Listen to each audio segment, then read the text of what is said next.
Seorang ulama terkenal, masyhur di Damaskus itu, di Syam itu, ketika sedang berjalan, tiba-tiba datang seekor anjing. Seekor anjing kemudian menggigit bajunya.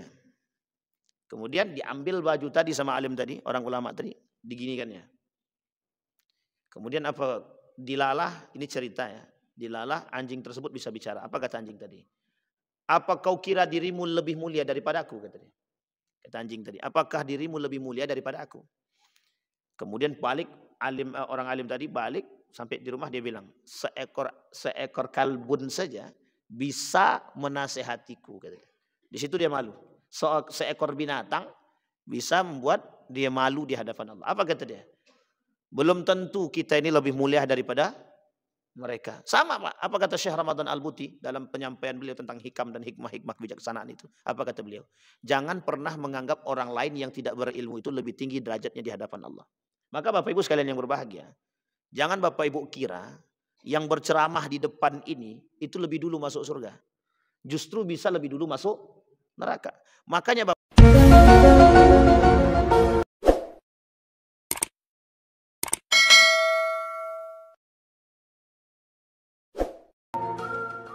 Bismillahirrahmanirrahim.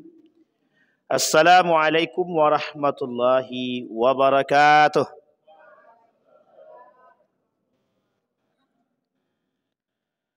Alhamdulillahi rabbil alamin. Alhamdulillahilladzi hadana li hadza wa ma kunna linahtadiya laula an hadanallah. Asyhadu an la ilaha illallah wahdahu la syarika lah. Wa ashhadu anna Muhammadan abduhu wa rasuluh la nabiyya ba'd. Allahumma salli wa sallim wa barik ala hadha an-nabiyil karim. Allahumma salli ala Muhammad wa ala ali Muhammad fil alamin innaka Hamidum Majid. Ya ayuhan nasu ittaqu rabbakum alladhi khalaqakum min nafsin wahidah wa khalaqa minha zawjaha wa batha minhuma rijalan katsiran wa nisaa'a wattaqullaha alladzi tasaaluna bihi wal arham innallaha kana 'alaikum raqiba. Wa qala Allah ta'ala ya ayyuhalladzina amanu ittaqullaha wa qulu qawlan sadida yuslih lakum a'malakum wa yaghfir lakum dhunubakum wa may yuti'illaha wa rasulahu faqad faza fawzan 'azima. Puji syukur kehadirat Allah dengan mengucapkan alhamdulillahirabbil alamin. Berselawat kepada Nabi dengan mengucapkan Allahumma salli ala Muhammad wa ala ali Muhammad fil alamin innaka Hamidum Majid. Bapak Ibu sekalian yang berbahagia, mudah-mudahan Allah melimpahkan rahmat serta karunia-Nya dan keberkahannya kepada kita semua. Insyaallah yang hadir husnul khatimah dan istiqamah dalam kebaikan dan ketaatan. Dan insyaallah istiqamah sampai akhir. Kemudian Bapak Ibu sekalian yang berbahagia, untuk orang tua kita yang telah mendahului kita, Allah tempatkan di tempat terbaik di sisinya, Allah terima amal ibadahnya. Kemudian Allah kumpulkan bersama orang-orang yang saleh. Untuk orang tua kita yang masih hidup, Allah sehatkan, Allah kuatkan, Allah limpahkan rezeki, Allah luaskan. InsyaAllah istiqamah dan husnul khatimah. Amin ya rabbal alamin. Baik Bapak Ibu sekalian yang berbahagia, kemarin kita masuk pada pada poin yang pertama tentang ghururul ulama, tertipunya orang-orang alim. Kita sampai pada firqah yang kedua. Wa firqatun ukhra ahkamu al-amal al-ilmu ahkamul ilma wal amal al-zahir wa taraku al-ma'asi al-zahirah wa ghafalu an qulubihim فلم يمحو منها الصفات المذمومة عند الله كالكبر والرياء والحسد وطلب الرياسة والعلا وإرادة الثناء على الأقران والشركاء وطلب الشهرة في البلاد والعباد ذلك غرور سببه غفلتهم عن قوله صلى الله عليه وسلم الرياء هو الشرك الأصغر وقوله الحسد يأكل الحسنات كما تأكل النار الحطب وقوله صلى الله عليه وسلم حب المال والشرف ينبتان النفاق في القلب كما ينبت الماء البقل إلى غير ذلك من الأخبار وغافلوا عن قوله تعالى إلا من أتى الله بقلب سليم فغافلوا عن قلوبهم واستغلوا بظواهرهم ومن لم يصف قلبه ولم يصح ولا تصح طاعته wa yakunu kamarid zah bihi al-jarab fa amarahu at-tabib bit-tala' wa syarb ad-dawa fastaghala bit-tala' wa taraka syarb ad-dawa fa azala ma yadhhar wa lam yazal ma batanah wa aslah ma ala zahirihi mimma batin fala yazalu jarabahu yazdadu abadan mimma fi batinihi fakadzalika al-khaba'ith idza kana kaminatun fil qalbi yazhar atharuha 'ala al-jawarih falau zala ma fi batinihi istirahu zahir. Kemarin kita sampai pada poin yang kedua dari tertipunya para alim tadi. Dia ada macamnya banyak, ada 1 sampai sekian banyak poin. Yang nomor 2 itu orang-orang yang disibukkan dengan ilmu dan amal. Cuman mereka lupa dengan hati mereka karena di dalam hati itu ada penyakit. Kata Ibnul Qayyim Al-Jauziyah itu penyakit hati itu ada hasad, dengki ya. Ada riya, kemudian ada talabur riyasah, ada unsur dalam hati itu, kenapa Pak Wali Kota tak pilih saya jadi ketua ya, itulah contohnya itu. Itu namanya talabur riyasah. Awak sudah dekat dengan dia tapi tak juga dinaik-naikkannya jabatan awak. Itu namanya talabur riyasah namanya. Jadi ada kata Nabi dalam hadisnya itu, dia tentang hadis-hadis akhir zaman itu, manizdada minas sultani qurban wa mazdada minallahi illa bu'dan gitu. Seorang alim jika enggak kuat iman, yang imannya enggak kuat, ketika mereka mendekat kepada pemimpin atau penguasa, itu tidak akan semakin mendekatkan mereka kepada Allah, tapi justru semakin membuat mereka jauh. Tapi ini, kata Imam Al-Ghazali, ada unsur penyakit yang disebut dengan talabur riyasah. Orang-orang yang selalu meminta kekuasaan, orang alim yang meminta kekuasaan. Bapak Ibu sekalian yang berbahagia. Saya ingat betul cerita, tapi ini cerita saya tidak menyebutkan nama. Ada salah seorang alim dalam salah satu organisasi itu. Itu beliau mengatakan kepada kami, seharusnya yang menjadi ketua itu dalam organisasi tersebut si A. Dari pokoknya si A lah gitu. Tapi karena yang menjadi ketua ini si B, tidak mau turun dia. Sampai dia bilang kalau nanti saya terpilih menjadi salah satu penguasa, kata dia, nanti baru saya turun. Ternyata setelah dia terpilih dan naik, tidak turun-turun. Sampai dia bilang, entarlah kalau pemilihan umum baru, kalau sudah pemilihan baru saya mau turun. Gitu. Setelah pemilihan dan dia duduk menjadi penguasa, kemudian dia juga tidak kunjung turun sampailah pemilihan lembaga tersebut. Setelah pemilihan lembaga, justru dia memilih orang lain dari kelompok dia untuk menjadi pemimpin lembaga tersebut. Dan ini biasa. Sebenarnya saya mau menyebutkan ininya, tapi agak fatal. Karena memang ini masalah lah begitu. Dan ini adalah marwah.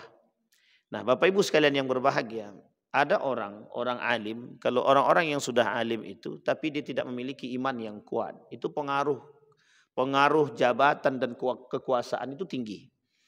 Sehingga dia memang berharapnya itu, gitu. Tidak ada yang lain. Sampai mereka rela melakukan sesuatu yang sesungguhnya menjatuhkan marwah mereka sendiri hanya untuk mendapatkan dunia mereka.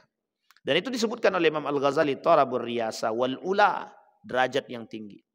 Wa iradatus sana, yang paling berbahaya itu iradatus sana, mengharapkan pujian dari manusia. Nah, ini yang susah tuh yang ini Bapak Ibu. Mengharapkan pujian. Saya minta maaf Bapak Ibu. Ketika ada orang yang berkata kepada Bapak, bagaimana? Bagus enggak ceramah saya? Ini misal saya contohkan pada diri saya pribadi. Na'udzubillah, tsumma na'udzubillah. Misal begini, saya bilang sama Bapak Ibu, Bu, bagus enggak ceramah saya tadi? Otomatis itu butuh pujian atau tidak? Ini contoh sederhana. Ali bin Abi Thalib, ketika Ali bin Abi Thalib itu khutbah, turun dari khutbah itu, dia samperin nih sahabatnya. Apa kata Ali kepada sahabatnya? Gimana menurutmu khutbahku? Sahabat ini sadar kalau Ali ini butuh pujian, meminta untuk dipuji. Sekelas Ali saja, sampai kemudian nanti turun perkataan dari Ali bin Abi Thalib itu. Sekelas Ali saja. Kemudian apa kata sahabatnya? Maukah engkau ketika aku memujimu dan engkau mendapatkan pujian tapi hatimu rusak dan Allah tempatkan engkau di tempat yang tidak baik? Kemudian Ali takut dengan perkara demikian, beristighfar dia, sampai keluar perkataan begini. Pujian itu bukan membuat orang semakin tinggi, tapi justru menghancurkan. Maka Bapak Ibu, ada satu kaidah begini. Kalau dipuji, sesuai dengan pujian, ucapkan alhamdulillah wal isti'adah. Kata para ulama itu, kalau kita dipuji orang, sesuai dengan apa yang dia pujikan kepada kita, maka bercepatlah pertama ucapkan isti'adah, baru kemudian alhamdulillah. A'udzubillah, na'udzubillah, semua alhamdulillah boleh. Atau sebaliknya alhamdulillah kemudian beristi'adah. Yang jelas ada unsur isti'adahnya, memohon ampun kepada Allah. Karena kalau tidak ada manusia di muka bumi ini yang tidak suka disanjung, itu tidak ada, Pak. Semua manusia itu rata-rata butuh puji. Dan sangat mencari pujian itu. Makanya kalimat selanjutnya, apa yang dikatakan oleh Imam Al-Ghazali? Wa talabu syahra fil biladi wal ibad. Dia berharap dia ini menjadi orang yang masyhur. Masyhur itu terkenal di antara manusia-manusia tadi. Makanya yang begini-begini ini masalah nih Bapak Ibu. Ini masalah. Bagi mereka tidak masalah. Yang masalah itu bagi orang yang direkam. Itu masalah betul Pak. Memang betul-betul masalah. Beratnya bukan main itu. Itu persoalannya. Saya ingat betul itu perkataan Ustadz Abdul Somad itu. Kata beliau, yang kayak gini ini membuat terjerumus dalam lingkaran-lingkaran setan. Katanya. Maksudnya lingkaran setan itu bukan pada mereka, tapi pada diri dia sendiri. Karena sulit Pak. Orang bisa kenal kita lewat sini kan. Dari sini. Yang hadir malam hari ini, hari subuh ini mungkin segini. Tapi yang nonton di sini Pak, itu yang kita nggak tahu gitu. Dan itu, tapi bisa jadi di dalam itu ada dua. Ada kebencian, ada kecintaan. Yang mencinta, wah Masya Allah, tabarakallah ta'ala. Pokoknya pujian tuh. Tapi yang membenci, Ustadz macam apa nih, Ustadz bodoh lah ini, segala macam dibuatin. Ada itu. Dan itu lengkap Pak. Dan ini persoalan. Maka kata Ali bin Abi Thalib itu, pujian itu bukan membuat orang semakin dekat. Tapi pujian justru itu akan menghancurkan. Maka hati-hati dengan pujian. Maka kalau kita kembalikan, tidak ada manusia yang tidak suka dipuji, itu tidak ada. Kalau bisa memang berharap betul untuk dipuji itu. Makanya bahasanya talabus syahrah. Mereka meminta untuk terus terkenal. Dan ini menjadi masalah Bapak Ibu sekalian yang berbahagia. Nah kemudian disampaikan oleh Imam Al-Ghazali, ini penyebabnya adalah gurur. Gurur seperti ini tuh yang akan menghancurkan halak. Sababul halak. Mereka tertipu dengan hati mereka sendiri. Para alim tadi tertipu dengan hati mereka sendiri. Dan kelak hati mereka ini yang menyebabkan rusaknya hati tadi, itu yang akan menyebabkan hancurnya mereka. Kata Imam Ghazali, sababul halak, yang menyebabkan hancurnya seseorang. Sehingga dikatakan mereka lupa dengan hadisnya baginda Nabi Muhammad SAW. Apa kata Nabi? Ar-riya huwa syirkul asghar. Riya itu, kata Nabi, itu syirik kecil. Riya itu syirik kecil. Orang yang pamer, suka dipuji, ada kesombongan, ada kibir dalam hati dia. Itu disampaikan oleh kata Nabi, ar-riya huwa asyirkul asghar. Bahkan parahnya lagi sederhana ada. Man shalla yura'i faqad asyraka, man sama yura'i faqad asyraka. Orang yang, mohon maaf, orang yang sholat pengen dipandang itu syirik. Karena ada unsur riyanya. Orang yang puasa, oh, aku puasa, kuat aku nih. Ada unsur ingin dipuji, syirik. Karena ada riyanya. Orang yang berzakat, orang yang bersedekah, pamer, dia ada unsur syiriknya. Maka disampaikan sama Nabi, man shalla yura'i faqad asyraka. Yang sholat pengen dipandang oleh manusia, sholat aja, yang pengen dipandang oleh manusia, apalagi amal ibadah yang lain. Nah, jangan sampai ini penting Bapak Ibu.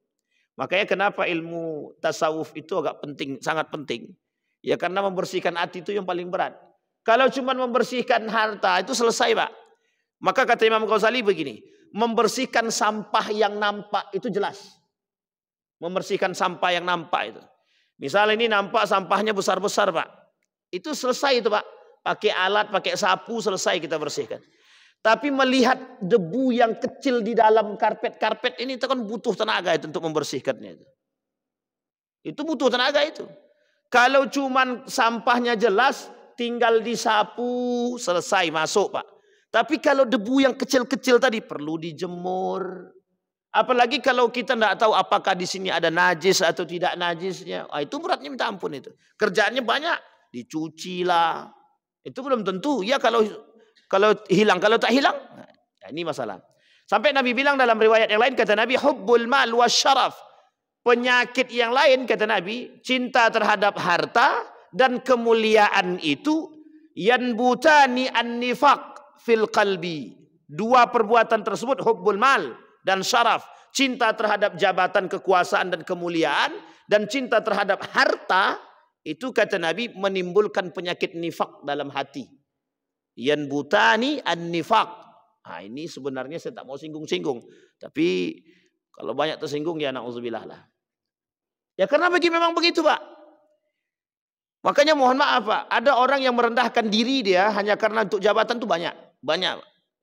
Bukan hanya yang masalah kalau orang nggak mengerti agama mungkin tidak terlalu persoalan, Pak, karena dia nggak ngerti agama. Yang masalah itu yang ngerti agama. Makanya tadi alim itu tadi.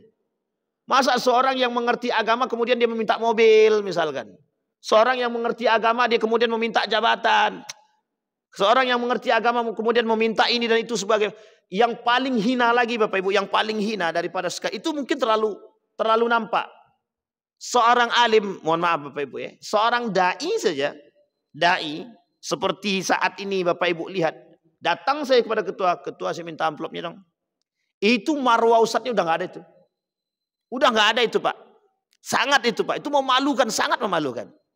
Makanya kata seorang ulama dari Riyadh itu, Saudi Arabia, guru daripada guru saya bilang begini, haram bagi seorang ustadz atau dai atau alim meminta.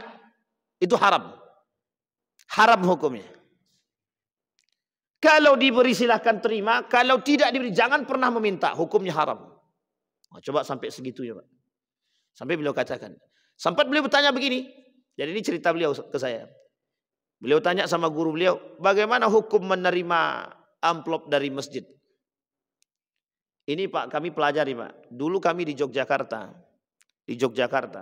Itu kalau kajian-kajian itu lebih banyak tidak pakai amplop di Muhammadiyah itu. Sehingga kami cuma duduk, ada snack itu yang dimakan. Dan itu kalau bahasa orang Jawa tuh lebih bagus. Kenapa lebih bagus? Tidak membuat hati ini terganggu. Kenapa begitu? Sampai kami ke sini, Pak. Pernah beberapa masjid kami tolak, ngamuk masjidnya. Apa kata masjidnya? Emang Ustadz kira masjid kami miskin gitu. Maksud saya kita bukan begitu, karena kita kan baru datang. Kita nggak tahu tradisi di sini. Kemudian kita tolak nih, Pak. Kita tolak amplopnya. Kemudian apa kata pengurus masjidnya? Memang Ustadz kira kami nggak mampu. Berapa Ustadz minta? Saya bilang astagfirullahaladzim. Nah, itulah yang menjadi penyebabnya, Pak. Nah, kadang-kadang kata guru saya, hati-hati Wan, hati-hati. Yang menjadi masalah itu hati memang. Kata guru saya, bahkan kata beliau pulang dari Riyadh itu, pulang dari Riyadh habis sekolah balik. Kaget beliau ketika kajian itu ada seperti itu, beliau kaget. Sampai bertahun-tahun beliau tidak pernah. Jadi ketika dapat amplop itu dia dikasih kepada istri. Saya tidak tahu nih. Sampai saking begitunya dia nggak pengen melihat isinya. Karena dia khawatir, Pak. Dan saya temukan itu di sini, Pak. Saya temukan di sini beberapa orang alim itu, saya anggap alim. Kenapa begitu? Apa kata dia jawabannya? Sampai hari ini Ridwan saya tidak tahu berapa jumlah orang kasih, saya tidak tahu katanya. Sampai hari ini saya tidak tahu. Dan saya tidak pernah buka katanya. Apa alasan antum tidak mau tahu? Saya bilang. Alasannya satu saja. Katanya. Aku tidak mau merusak hatiku katanya. Coba bayangkan. Dan itu ada. Dan orang biasa. Dan itu ada. Baik Bapak Ibu. Dan itu pengaruhnya berat Bapak Ibu. Apa kata dia? Takut akan hilang keikhlasan. Karena kalau sudah begitu udah gak ikhlas kita. Mengajar itu udah gak ikhlas. Maka ini penting untuk kita pelajari. Bukan hanya sekedar orang alim saja. Siapapun Pak. Siapapun di antara kita. Yang mengajarkan.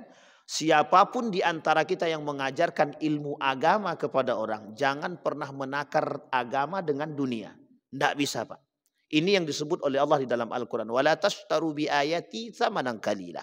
Jangan kalian lakukan jual beli terhadap ayat-ayatku, kata Allah, dengan harga yang murah, sangat-sangat murah.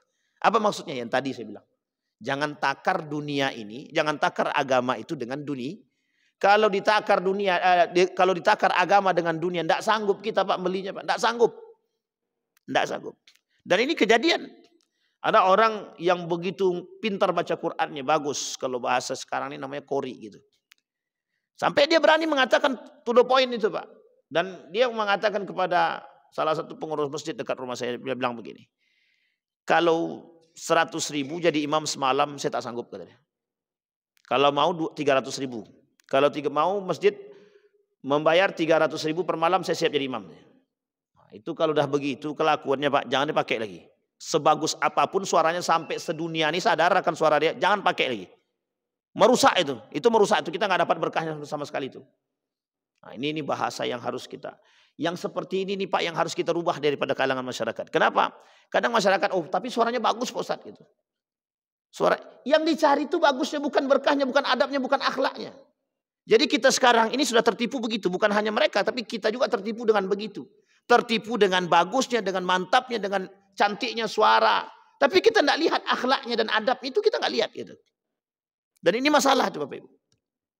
Maka lebih baik kita mendapatkan sedikit tapi berkah daripada banyak tidak ada gunanya sama sekali.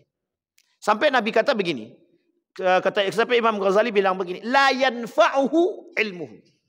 Ilmunya itu tidak ada manfaat sama sekali kata dia. Nah, ini penting untuk dipahami. Baik, ada kemudian selanjutnya Bapak Ibu, al-firqah tsalitsah. Dari tertipunya para ulama tadi, para alim tadi, nomor 1, nomor 2 sudah. Sekarang nomor 3. Wa firqatun ukhra alimu hadhil akhlaq. Ada orang para ulama yang harus mengetahui akhlak ini gitu. Selain dia berilmu, dia juga harus paham akhlak. Kalau tidak paham akhlak ini masalah. Banyak ilmu tapi tak punya akhlak. Kata Syekh Hasim Al-Asy'ari, ta'addabu qabla an tata'allam. Beradablah sebelum berilmu. Sekarang banyak mana? Banyak orang berilmu apa beradab? Banyak ya berilmu. Beradab? Banyak juga. Jangan begitu bahasanya. Banyak juga. Nah, kita yang harus cerdas Bapak Ibu. Wa alimu annaha mazmumah. Wa alimu annaha mazmumah. Dan harus mengetahui, mereka harus mengetahui.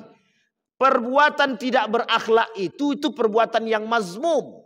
Mazmumah, yang tercela, yang dibenci, yang tidak disukai. Min wajhis syar'i, dalam urusan syariat. Illa annahu la ajabahum bi anfusihim yadhunnun annahum muttaqifun. Wa annahum arba'indallah. Mereka merasa, jangan sampai ada seorang alim merasa lebih tinggi derajat dia di hadapan Allah. Nah, ini pernah terjadi satu cerita begini Bapak Ibu. Cerita ini cerita nyata. Di Damaskus, Syam. Seorang ulama terkenal, masyhur di Damaskus itu, di Syam itu, ketika sedang berjalan, tiba-tiba datang seekor anjing. Seekor anjing kemudian menggigit bajunya. Kemudian diambil baju tadi sama alim tadi, orang ulama tadi, diginikannya.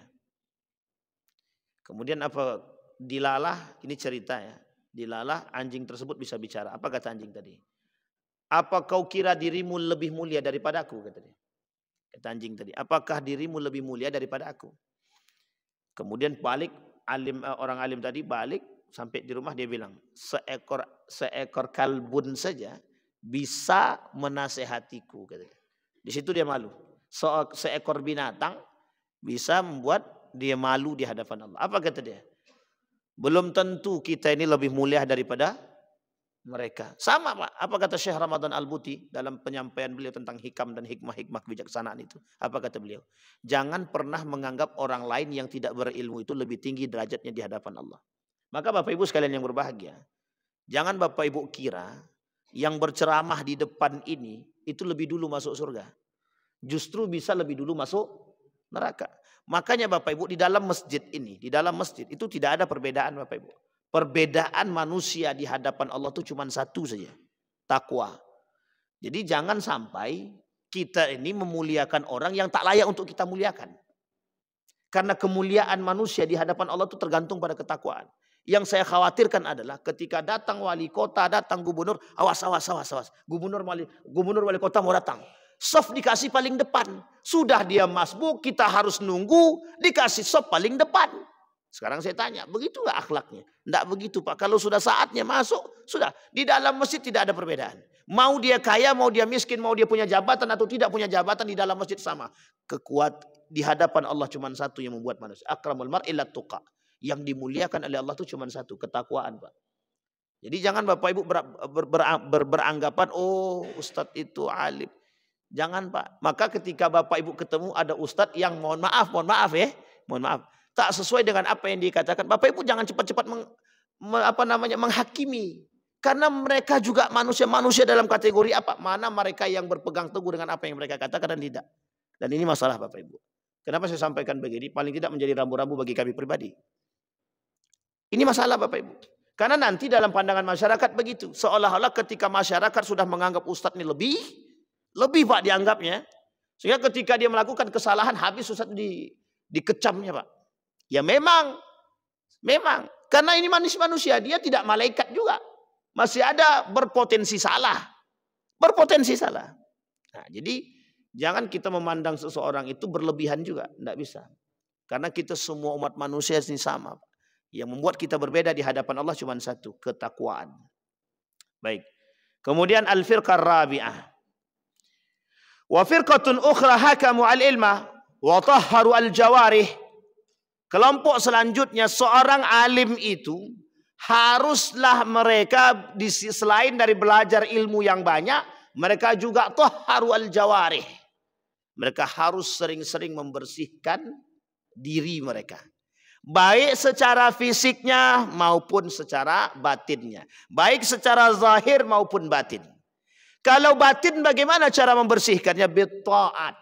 Dengan ketaatan kepada Allah. Nah ini penting. Wajtanibu tahiril ma'asi. Zahiril ma'asi. Dia harus menjauhi maksiat-maksiat yang zahir. Contoh. Seorang alim.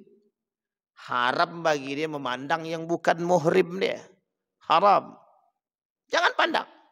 Takut tak kuat iman, goyang. Apa Pak? Tak sengaja. Ah ini masalah. Iya juga. Kalau tak sengaja tak mungkin kita paksakan pula. Tak sengaja tak angkat kepala. Itu tak ada masalah juga itu. Maka Imam Al-Ghazali, Imam Syafi'i itu kenapa jalan dia nunduk? Telinganya ditutup. Alasannya itu. Aku tidak mau merusak. Karena manusia hari ini Bapak Ibu keluar dari rumah. Apa yang nampak, apa yang dikomentari. Sulit lisan ini untuk tidak berkomentar itu sulit. Nampak rumah si Anu tuh bunga ada tinggi-tinggi. Tak juga dipotongnya. Pokoknya setiap keluar dari rumah dimanapun nampak kena komentar. Itu yang sulit Pak. Ketika Imam Syafi'i itu nundukkan ke bawah. Kenapa? Dia tak mau punya banyak komentar. Tak mau merusak hati. Makanya Imam Syafi'i itu Pak. Syakautu ila waqi'in su'a hifzi fa arsadani ila tarkil ma'asi. Fa akhbarani bi anna al-ilma nur wa nur Allahi la yuhda lil 'asi. Ini cerita Imam Syafi'i. Apa kata Imam Syafi'i? Ketika dia sampai kepada gurunya Imam Waqi' itu. Satu ketika guru dia yang satu lagi menyuruh Imam Malik menyuruh Imam Syafi'i untuk menggantikan dia ngajar. Tak sengaja telangkah kaki gurunya Imam Waqi'. Tak sengaja telangkah kaki guru nih. Saking senangnya. Senang banget lah kalau disuruh guru untuk ngajar tuh, untuk menggantikan tuh senangnya bukan main. Tapi ternyata sampai di kelas Imam Syafi'i tidak bisa ngomong apa-apa. Tidak bisa ngomong apa-apa. Masih mending tidak bisa berpikir ya. Ini tidak bisa ngomong. Bingung Imam Syafi'i mau ngomong apa tuh bingung. 1 jam pertama tidak keluar apa yang diomongkan. 1 jam kedua tidak keluar juga apa yang mau diomongkan. Akhirnya berpikir apa masalah nih. Keluar dia dari kelas dia pikir lagi apa masalah nih. Sampai saking kuatnya daya ingat Imam Syafi'i itu. Diingatnya apa masalah hari ini. Apa maksiatnya. Diingat ya Pak. Terus. Sampailah ketemu Pak. Ternyata tak sengaja. Kaki Imam Waqi' telangkah sama Imam Syafi'i. Balik Imam Syafi'i dikejarnya, dicarinya ke guru dia. Apa kata guru dia? Saya dah tahu kenapa kau balik ke sini. Katanya. Disampaikanlah. Syakautu ila waqi'in su'a hifzi fa arsadani ila tarkil ma'asi. Tak sengaja penyebab telangkah kaki guru tadi membuat su'a hifzi. Hafalanku rusak. Kata dia. Kata Imam Syafi'i. Itu Imam Syafi'i Pak. Kalau sekarang mau guru dia pun dia landasnya. Ditabraknya lah, dipukulnya, terserahlah sekarang. Ini zaman sekarang begitu. Ini cuma telangkah kaki. Kemudian dikasih tahu, al-ilmu nur wa nurullahi la yuhda lil as, kata gurunya Imam Waqi kepada Imam Syafi'i bilang begini. Ilmu itu suci. Saking sucinya ilmu tidak bisa masuk kepada orang-orang yang di dalam hatinya ada unsur maksiat. Tidak bisa. Al-ilmu nur wa nurullahi la yuhda lil as. Ilmu ini suci, cahaya, dan cahaya itu tidak bisa masuk dalam hati yang punya maksiat. Itu Imam Syafi'i, Pak. Imam Syafi'i. Setelah daripada situ dia balik ke kelas, semua ilmu yang ada dalam kepala itu mengalir seperti air. Coba bayangkan, hanya pengaruh satu kesalahan. Kalau sekarang ini bukan satu lagi kesalahan, setiap hari bikin salah kita, Pak. Setiap hari. Tapi menganggap diri paling baik juga. Baik. Maka dikatakan wajtanibu zahiril ma'asi. Wa tafaqqadu akhlaqan nafs wa sifatul qalbi minar riya. Jauhi dirimu dari perbuatan-perbuatan riya, dengki, kiber. Kenapa seorang alim wajib menjauhi diri dari perbuatan tersebut? Karena kalau tidak dia yang dikuasai, Pak. Kalau dia tak menjauhi perbuatan ini dari diri dia, maka perbuatan-perbuatan riya, hasad, kiber, dengki, segala macam, itu yang akan menghasut dia dan akan menguasai diri dia. Kita ambil satu contoh. Dengki. Dengki. Kita semua ini pasti kadang-kadang iri dengan orang. Yang boleh iri itu cuma dua. Kata Nabi dalam hadisnya, dinukil oleh Imam An-Nawawi dalam kitabnya At-Tibyan fi Adab Hamalatil Quran. Kata Imam Nawawi, boleh kita itu iri kepada orang pada dua hal. Kata Nabi, yang satu pada Qur'annya, yang kedua pada ilmu dan ketaatannya. Itu saja. Kok Pak Ketua Masjid ini rajin kali ke masjid ya. Bagus. Nah, itu boleh kita iri, Pak. Ilmunya banyak, rajin belajar. Boleh kita iri. Hafalannya kok kuat sekali. Bagaimana cara dia bertadabur dengan Al-Qur'annya, akhlaknya bagus. Itu boleh kita iri. Tapi selain daripada itu tidak boleh iri. Kok si Anu itu rumahnya 3 ya? Kok aku cuma 1? Rusak lagi. Nah, itu tidak boleh, Pak. Tidak ada guna. Dan itu yang membuat merusak itu begitu. Makanya untuk rasa syukur itu, meningkatkan rasa syukur itu penting. Karena itu akan menghilangkan penyakit dalam diri kita. Penyakit iri hati. Iri, dengki, segala macam. Baik.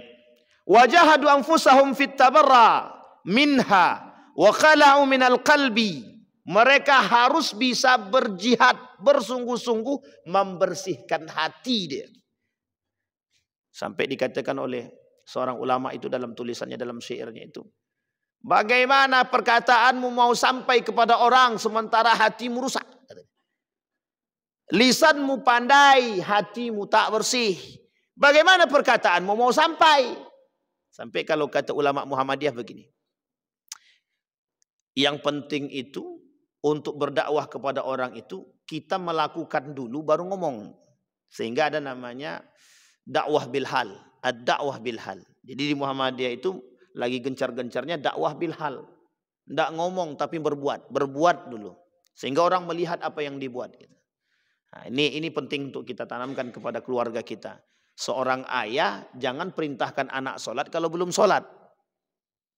Nanti anaknya jawab, "Nak, ke masjid nak." Bapak aja sembahyang di rumah, kata anaknya. Itu masalah itu, Pak. Jadi kita tak jadi ke masjid.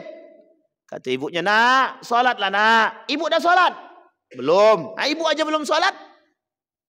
"Nak, jangan main HP." Ibu aja main HP. "Nak, jangan nonton." Bapaknya nonton. Kita mau jawab apa, Pak? Mau kita marahkan, itu kenyataan. Tidak dimarahkan, dia membantah. Dan ini persoalan. Maka berbuatlah terlebih dahulu sebelum berbicara. Diusahakan. Diusahakan berbuat terlebih dahulu baru kemudian dikatakan. Kemudian selanjutnya al-firqal khamisah. Wa firqatun ukhra taraku al-muhib minal ulub. Satu yang membuat para ulama tertipu, orang alim tertipu, mereka meninggalkan hal-hal yang penting di dalam ilmu tadi. Apa namanya? Yang penting di dalam ilmu tersebut bukan ilmu itu sendiri, tapi ruhul ilmi. Ada ruh ilmu tadi, nilai-nilai ilmu. Nilai-nilai ilmu ini lebih sulit, Pak. Satu ketika kami main, Pak, ke pondok kan, tempat kami dulu belajar, balik kami, ketemu dengan pimpinan. Ketika ketemu dengan pimpinan bilang begini, "Kalian datang ke pondok ngapain? Takzim kepada guru kiai, nilainya C. Kalian datang ke pondok ngapain? mau melihat pondok Pak Kiai, nilainya C. Kalian datang ke pondok mau ngapain? Ziarah Pak Kiai, nilainya C. Jadi semua yang kami lakukan itu datang ke pondok itu nilainya cuma C. Sekarang kami bertanya Pak, nilai yang A itu yang mana? Beliau cuma jawab satu saja. Apa jawaban beliau? Menanamkan nilai-nilai pondok di luar. Di dalam pondok Anda tidak maling itu biasa. Karena masih banyak yang ngawasin. Di dalam pondok Anda masih sholat di masjid biasa. Karena masih ada yang mewajibkan. Tapi luar pondok siapa yang mewajibkan Anda sholat? Di luar pondok siapa yang menjaga lisanmu? Di luar pondok siapa yang menjaga tanganmu? Katanya. Ini yang kemudian beliau sampaikan Pak. Jadi itu menjadi satu poin. Artinya apa? Seorang alim itu juga harus bisa begitu Pak. Menjaga nilai. Jangan sampai kita dapat ilmunya tapi nilai ilmunya tak sampai. Kalau orang barat Bapak Ibu mohon maaf ya. Orang barat itu menganggap ilmu itu bebas nilai. Jadi kalaupun mereka berilmu tidak punya akhlak tidak apa-apa. Seorang anak bergaul bebas dengan ibunya sampai menzinahi ibunya. Yang penting dia berilmu tak ada masalah. Itu masalah tuh. Kalau bagi kita masalah Pak. Di dalam Islam ilmu ini tidak bebas nilai, terikat dengan nilai. Maka dalam bahasa filsafat itu ada namanya aksiologi. Aksiologi itu akhlak lebih tepatnya, nilai. Jadi berilmu dia tak bernilai itu sebenarnya bertolak belakang Pak daripada nilai itu, daripada ilmu itu sendiri.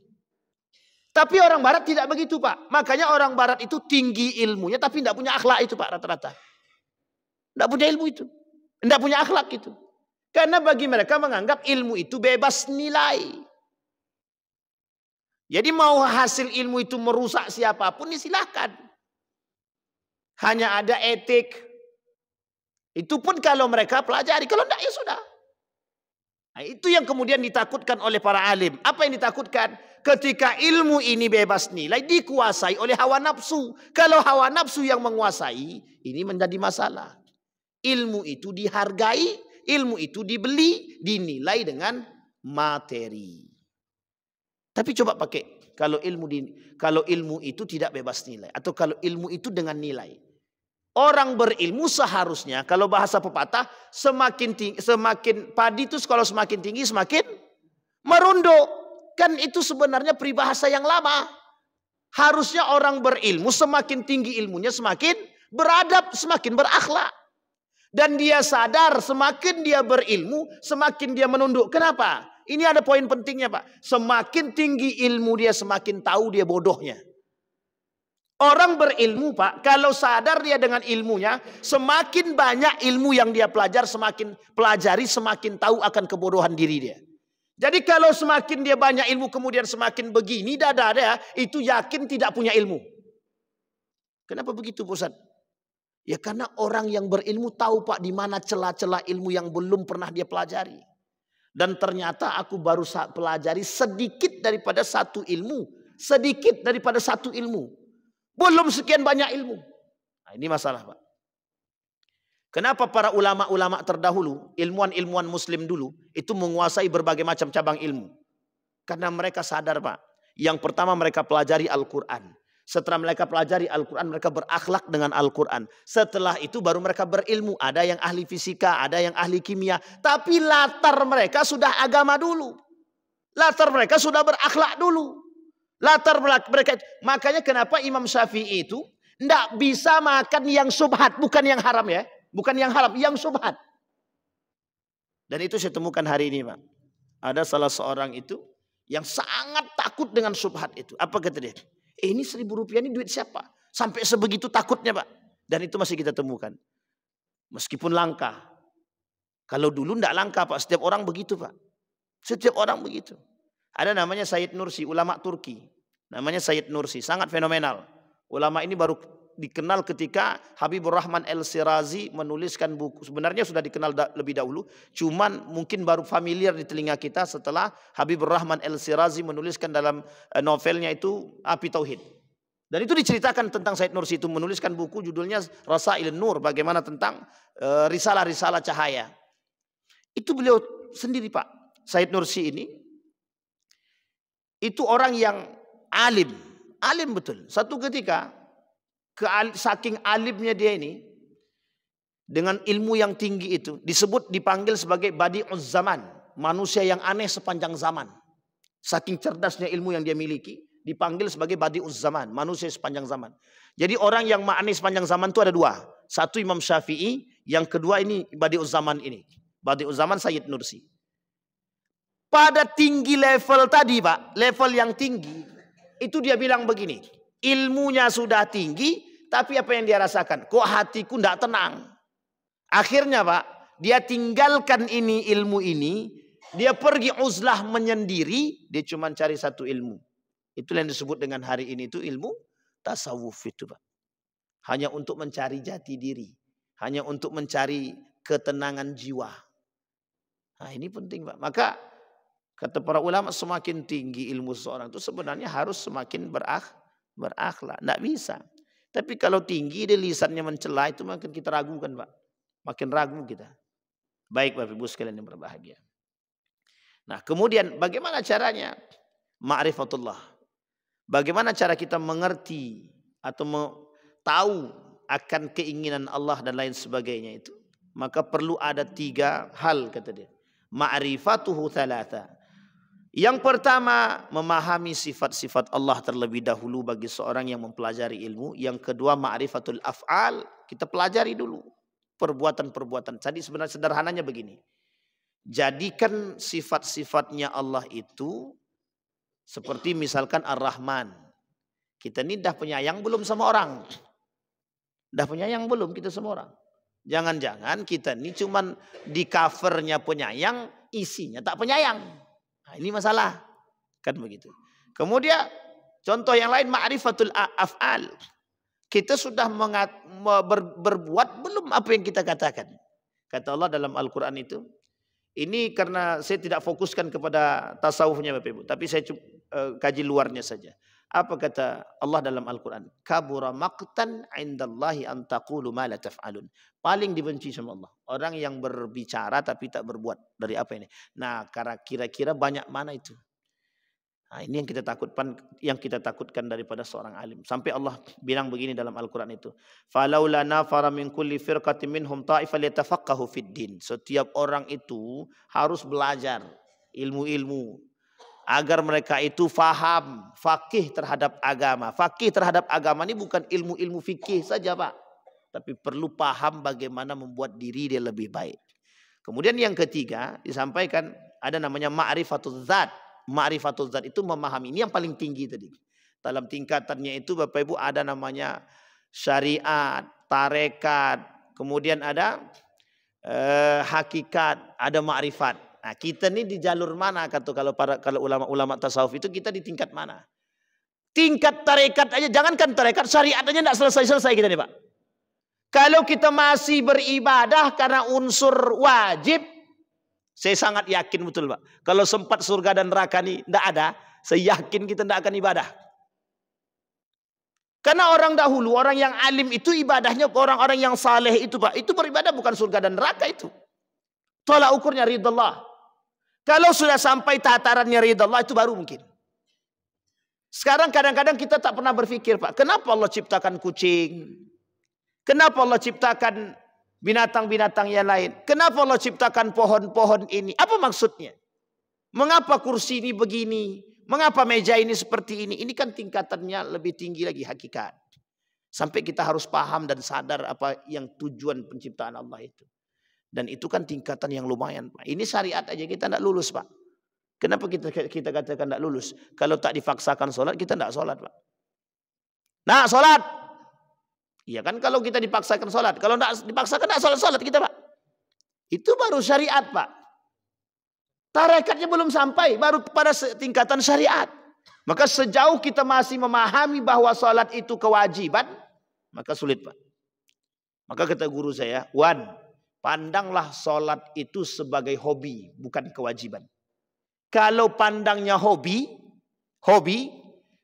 Yang namanya hobi ini Pak, bagaimanapun kondisi pasti akan ikut. Datang, mau pergi dia. Akan dia lakukan. Tapi kalau kewajiban, ya masih sebatas itulah. Kita masih terikat dengan ancaman. Tak kita lakukan nanti dosa. Dilakukan memang terpaksa. Gitu. Ada unsur begitu. Maka jadikan sholat. Nah, kalau hobi Pak, bertahan pun orang di dalam sholat, mau 100 rakaat pun bertahan orang Pak. Makanya para sahabat itu kenapa berani berdiri lama-lama? Itu karena dia terlalu cinta betul dengan sholat itu. Terlalu cinta. Imam Utsman bin Affan. Itu dalam malam hari saja, kalau dia sholat tahajud, itu khatam satu Quran itu. Ada manusia begitu sekarang. Imam Utsman bin Affan. Dalam sholat tahajudnya bisa khatam Al-Quran. Nah, itu kalau ada yang begitu Pak, itu memang perlu kita cari tuntut keberkahannya tuh Pak. Karena itu jarang sekali begitu. Setidaknya di bawah itu. Nah Bapak Ibu sekalian yang berbahagia, poin pentingnya apa? Poin pentingnya adalah siapapun di antara kita yang mempelajari ilmu apapun yang kita pelajari, pahami pertama, ilmu itu tidak bebas nilai. Satu. Yang kedua, pahami setiap ilmu itu sebelum dia berilmu berakhlak dulu. Berakhlak dulu. Kenapa? Kalau berilmu dulu baru berakhlak agak sulit sedikit ini. Kalau dikuasai oleh ilmu makin sombong dia. Tapi kalau dikuasai oleh akhlaknya baru aman dia Pak. Yang ketiga. Sebagaimanapun Anda belajar ilmu jangan lupa. Poin penting kata Imam Al-Ghazali dan Ibnul Qayyim Al-Jauziyah. Tazkiyatun nufus. Bersihkan hati. Karena kelak ditakutkan tinggi ilmu makin sombong. Orang kalau dah tinggi ilmunya itu merasa di atas angin. Lupa dia kalau di atas langit masih ada fauqa kulli dhi ilmin alim. Di atas orang alim masih ada alim di atas.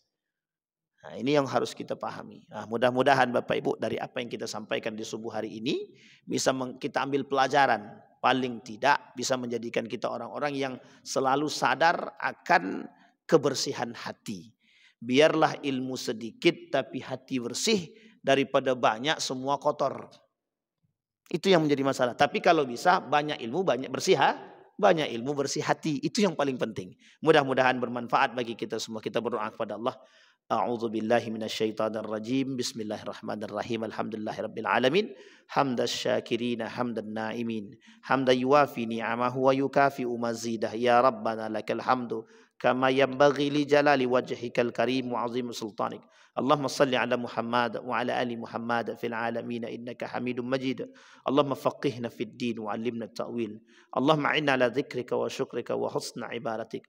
Allahumma ighfir lahum warhamhum wa'afihim wa'fu anhum wa akrim nuzulahum wa wasi' madkhalahum waj'alil jannata mathwahum. Allahumma ighfir lana dhunubana wa dhunuba walidina warhamhuma kama rabbayana shighara. Allahumma ij'al tajammu'ana tajammu'an marhumah waj'al tafarruqana min ba'dihi tafarruqan ma'sumah. Allahumma jannibna min munkaratil akhlaq wa sayyiatil khuluq. Allahumma jannibna min munkaratil akhlaq wa Allahumma jannibna min munkaratil akhlaq wa sayyiatil khuluq. Rabbana hab lana minas salihin. Rabbana hab lana min azwajina wa dhurriyyatina qurrata a'yun waj'alna lil muttaqina imama. Allahumma inna nas'aluka ilman nafi'ah wa rizqan wasi'an wa shifaan min kulli da'in wa saqam. Rabbana atina fid dunya hasanah wa fil akhirati hasanah wa qina azaban nar. Walhamdulillahi rabbil alamin. Assalamualaikum warahmatullahi wabarakatuh.